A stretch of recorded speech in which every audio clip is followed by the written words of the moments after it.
जग जाहिर पलटी तुम्हारी, मशहूर खूब दिलेरी है।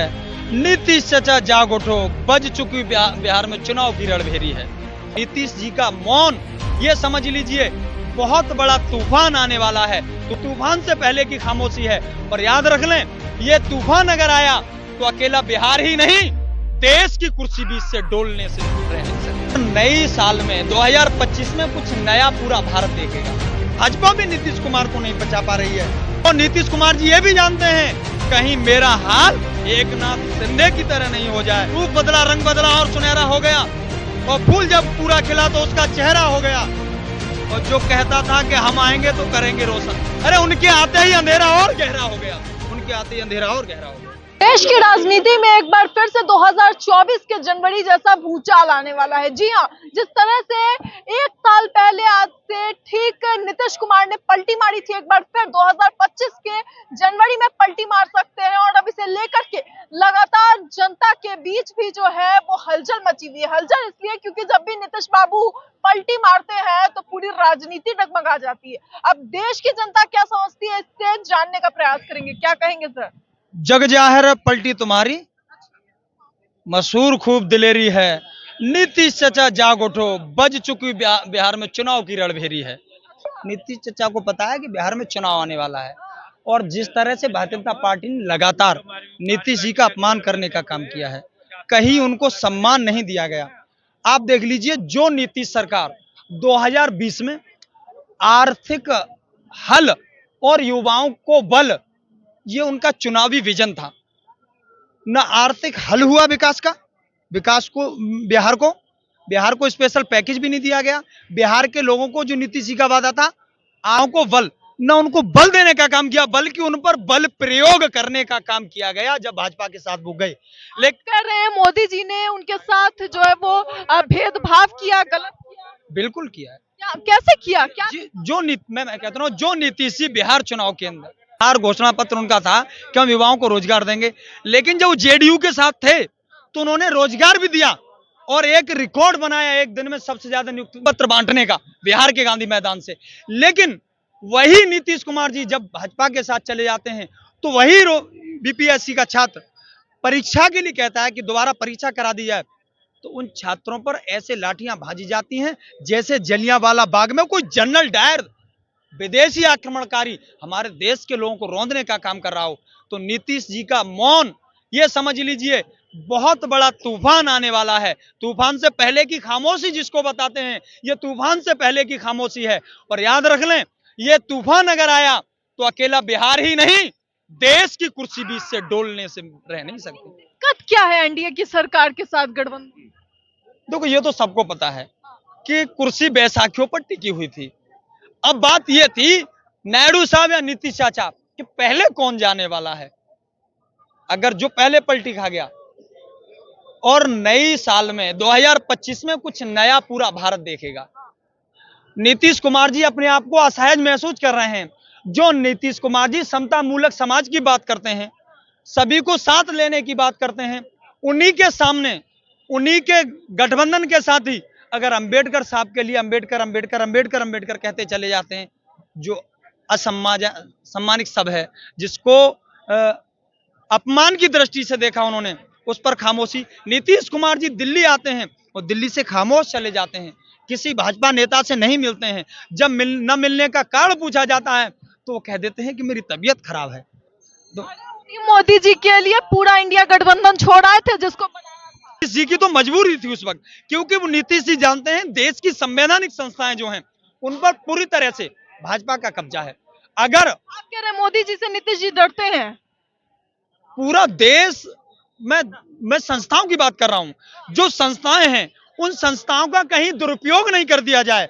अगर सत्ता के खिलाफ जाने पर संस्थाओं का दुरुपयोग किया जाता है, इसलिए वो डरते हैं। सुशासन बाबू है तो क्यों डरेंगे? वही तो कह रहा हूं, सुशासन बाबू, जीरो टॉलरेंस की बात करने वाले, उनकी पुलिस जमीन पर पैरों से रौंद रही है। लगातार लूट, अपहरण, बलात्कार की कितनी घटनाएं बिहार से आ रही हैं। तो नीतीश कुमार जी इन बातों को पचा नहीं पा रहे हैं, और भाजपा भी नीतीश कुमार को नहीं पचा पा रही है। जो सम्राट चौधरी जी कहते थे कि नीतीश कुमार को मुख्यमंत्री पद से उतारने के बाद मैं अपनी पगड़ी पहनूंगा, तो वो कैसे पगड़ी पहने होंगे वो भी मैं असहज महसूस कर रहे हैं।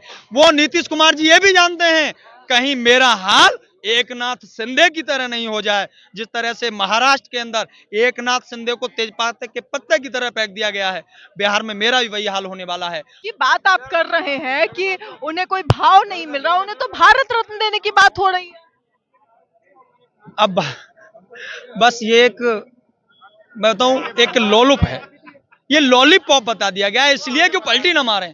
आरजेडी के नेता तेजस्वी यादव जी को भी उन्होंने भरोसा दिलाया था कि अब गठबंधन धर्म निभाऊंगा और गठबंधन किसी भी कीमत पर नहीं तोड़ूंगा। मोदी जी की कुर्सी खतरे में है, बिल्कुल, क्यों ऐसा लग रहा है? प्रधानमंत्री जी की कुर्सी खतरे में इसलिए है कि उनके सहयोगी दल जब उनके गठबंधन के साथी अपने आप को असहज महसूस कर रहे हैं, एकनाथ शिंदे भी असहज महसूस कर रहे हैं और नीतीश कुमार जी असहज महसूस कर रहे हैं, अगर ये जाते हैं तो चंद्रबाबू नायडू को कोई नहीं रोक सकता। फर्क पड़ जाएगा क्या उनके चले जाने? नहीं, बिल्कुल मोदी जी को क्या फर्क पड़ेगा? क्यों नहीं पड़ेगा फर्क, आप मुझे क्या फर्क?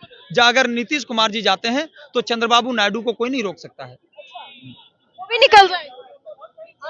आप कह रहे हैं कि कुर्सी गिर जाएगी पीएम गिर जाएगी। उन्हें पता है कि मेरे देश का नौजवान रोजगार मुझसे मांग रहा है और मैं भाजपा के साथ चला गया, मैंने इतना बड़ा वादा किया था तो रोजगार का रोजगार दिया नहीं, रूप बदला, रंग बदला और सुनहरा हो गया, और फूल जब पूरा खिला तो उसका चेहरा हो गया।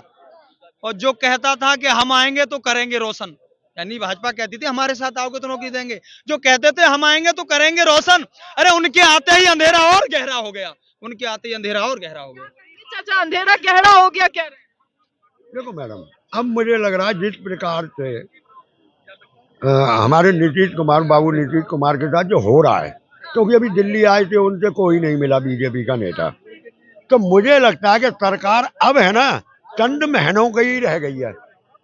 जी किस कुर्सी चली जाएगी अब? बिल्कुल जा सकती है मैडम। क्यों लगता है?